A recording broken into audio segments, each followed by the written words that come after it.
Dear students, welcome to N K. Baba chemistry classes. हमने कई एक दिनों से ऑर्गेनिक केमिस्ट्री का सब्जेक्टिव क्वेश्चन कराते आ रहे हैं।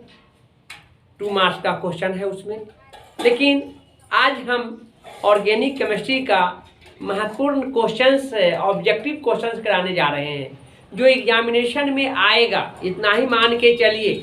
हम इसलिए कह रहे हैं कि यह जो है परीक्षा में, इसलिए हम इस पर पूरे के पूरे हम बात कर रहे हैं, फोकस कर रहे हैं कि परीक्षा में आने वाला क्वेश्चन है। क्योंकि यह हमने क्वेश्चन बैंक से और एनसीईआरटी के मेन पॉइंट्स जो हैं उसको हमने संग्रह किया है, दोनों को मिला करके, और हम यहाँ पर क्वेश्चन बनाए हैं।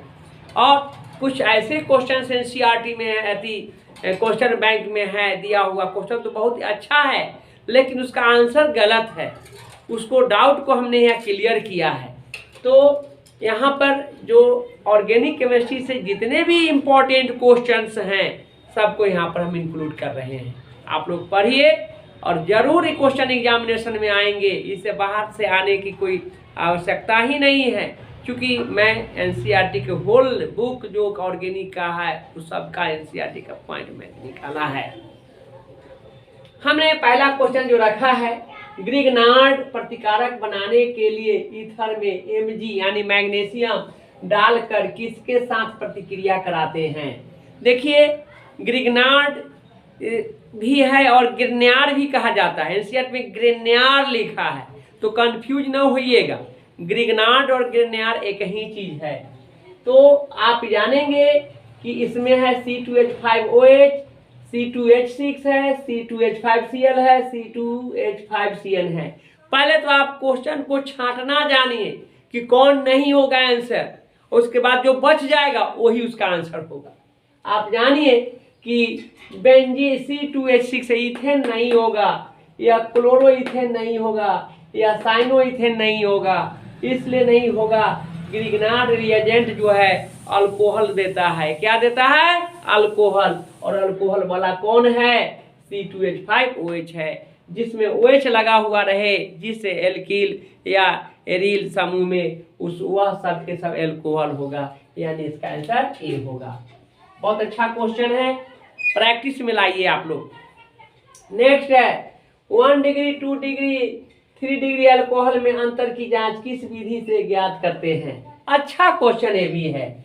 यह है ऑक्सीकरण विधि है, ल्यूकास प्रतिकारक जांच है, विक्टर मेयर परीक्षण है, कोई नहीं, इनमें से कोई नहीं। आप जानिए कि 1 डिग्री 2 डिग्री और 3 डिग्री इसकी चर्चा आपको हैलो एल्केन में है, हैलो एल्केन के निर्माण में है, उसके भौतिक रासायनिक गुण में है। हैलो एल्केन से अल्कोहल से हैलो एल्केन कैसे बनाया जाता है वहाँ पर इसकी चर्चा है, और वह ल्यूकास प्रतिकारक है। ल्यूकास अभिकर्मक या ल्यूकास प्रतिकारक कहिए तो वही है। और वहाँ पर एनसीईआरटी में लिखा है 1 डिग्री और 2 डिग्री की जांच के लिए, लेकिन आपको यहाँ पर 1 डिग्री 2 डिग्री और 3 डिग्री है, वही आंसर होगा। आपको जिस तरह से क्वेश्चन रहेंगे उसी के सेंस में आपका आंसर देना होगा। इसका ल्यूकास। ऑक्सीकरण विधि नहीं होगा। ऑक्सीकरण विधि से अल्कोहल का यहाँ पर जांच नहीं किया जाता है। विक्टर मेयर परीक्षण 11th में पढ़ना है ऑर्गेनिक केमिस्ट्री में, वहाँ भी इसकी यह अल्कोहल से संबंधित नहीं है। तो आप जाने कौन होगा? ल्यूकास प्रतिकारक जांच होगा। यदि 1 डिग्री 2 डिग्री का चर्चा कर रहा था और बेहतर रहता, उसका 1 और 2 डिग्री एनसीईआरटी में लिखा है, लेकिन 3 डिग्री है और आप ऐसा क्वेश्चन है तो आपको वही होगा।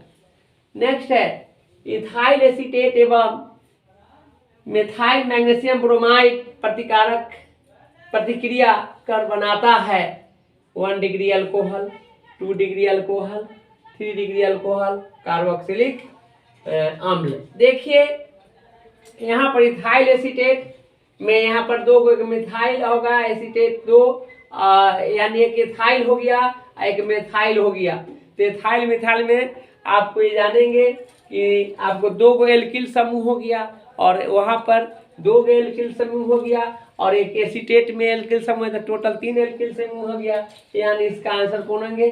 3 डिग्री अल्कोहल होगा। बहुत अच्छा क्वेश्चन है, इसको ध्यान में रखेंगे। नेक्स्ट है कार्बोनिल ग्रुप में कार्बन परमाणु होता है। कार्बोनिल ग्रुप में कार्बन का संकरण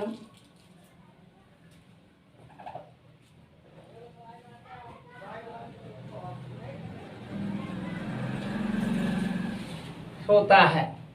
आप जानिए कि कार्बोनिल मीन्स कार्बन मोनोऑक्साइड होता है, और इस कार्बन मोनोऑक्साइड में आपको कार्बन ऑक्सीजन के बीच डबल बॉन्ड बनता है, और जहां डबल बॉन्ड बनेगा वह sp2 होगा। sp2 होगा। तो इसका हाइब्रिडाइजेशन पूछा हुआ क्वेश्चन है, बहुत ही महत्वपूर्ण क्वेश्चन है, इसको ध्यान में रखेंगे। कार्बोनिल ग्रुप में कार्बन का संकरण sp2 होगा, क्योंकि कार्बन ऑक्सीजन बीच में डबल बॉन्ड होगा, जहां डबल बॉन्ड होगा वहां sp2 संकरण होते हैं, यह हाइब्रिडाइजेशन होता है। नेक्स्ट क्वेश्चन बहुत इंपॉर्टेंट है। प्रतिक्रिया कहा जाता है कौन? एल्काइल एसिड क्लोराइड को H2 के साथ अभिक्रिया कराते हैं, किसके प्रेजेंस में? Pd और बेरियम सॉल्वेंट। बहुत इंपॉर्टेंट है। यह बनाया एल्काइल एल्डिहाइड और हाइड्रोक्लोरिक एसिड, यह रिएक्शन दिया हुआ रहेगा, यह उत्प्रेरक भी दिया हुआ रहेगा। तो यह उत्प्रेरक क्या है, कौन सा अभिक्रिया है? आप जानेंगे एल्डिहाइड कीटोन और कार्बोक्सिलिक एक चैप्टर का नाम है, वहां पर एक रोजेनमुंड अभिक्रिया मिलेंगे, जो रोजेनमुंड अभिक्रिया में हाइड्रोजन का एल्काइल एसाइल क्लोराइड या बेंजाइल एसाइल क्लोराइड को हाइड्रोजन साथ अभिक्रिया कराते हैं, किसके साथ? पीडी और BSO4, तो एल्डिहाइड बनता है, एल्काइल एल्डिहाइड बना। यहाँ बेंजाइल आता तो बेंजीन एल्डिहाइड होता। हमने लॉन्ग क्वेश्चन 2 मार्क्स क्वेश्चन में आपको बेंजीन के रूप में बतलाया, और एनसीईआरटी में बेंजीन के रूप में दिया हुआ है, लेकिन बेंजीन के रूप में और एल्काइल का चर्चा कहीं नहीं है। लेकिन आपको क्वेश्चन पूछा है तो कैनिजारो ही होगा, क्योंकि PdSO4, PD और BSO4 H2 जो है एल्काइल एसिड क्लोराइड के साथ आता है, वह रोजेनमुंड अभिक्रिया है। इसका आंसर होंगे बी। बहुत अच्छा क्वेश्चन है। नेक्स्ट है निम्नलिखित में कौन कैनिजारो प्रतिक्रिया से होकर गुजरता है? ये भी अच्छा क्वेश्चन है, बहुत अच्छा। ये भी एल्डिहाइड से चैप्टर्स का ही है। आप देखेंगे हमने पढ़ाया है, जब फॉर्मल्डिहाइड को फॉर्मल्डिहाइड के साथ एक्वस पोटेशियम हाइड्रोक्साइड को उपस्थिति में अभिक्रिया कराते हैं तो मेथेनॉल और पोटेशियम फॉर्मेट का निर्माण होता है। यह अभिक्रिया आपको कैनिजारो अभिक्रिया कहलाता है। या बेंजल्डिहाइड को बेंजल्डिहाइड के साथ सोडियम हाइड्रोक्साइड की उपस्थिति में अभिक्रिया कराते हैं, बेंजेनॉल बनता है। तो यहाँ पर बेंजेनॉल रहे या मेथेनॉल रहे, वह दोनों अभिक्रियाएं जो है आपको दोनों अभिक्रिया जो है आपको क्या होगा? कैनिजारो का होगा। तो यहाँ पर कैनिजारो के लिए आपको देखिए एसिडल्डिहाइड है, प्रोपेनल्डिहाइड है ना, ये भी एल्डिहाइड है, लेकिन क्या है? फॉर्मल्डिहाइड। देखेंगे एनसीईआरटी किताब में फॉर्मल्डिहाइड का फॉर्मल्डिहाइड से बनाया गया है। यह आंसर क्या हो जाएंगे? और इसका आंसर भी गलत है, क्वेश्चन बैंक में भी क्वेश्चन पूछा हुआ है, उसका आंसर यह कि CH3CHO लिखा है, उसका यह गलती नहीं करेंगे। यह आंसर क्या होंगे? फॉर्मल्डिहाइड, HCHO होगा। नेक्स्ट है भास्मीयता का घटता हुआ क्रम निम्नलिखित में कौन है?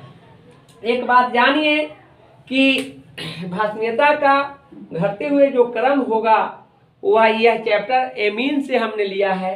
एमीन में डायरेक्ट दिया हुआ है इसका क्षारीयता या भास्मीयता, यानी तो घटते हुए क्रम में हम इसकी चर्चा करेंगे।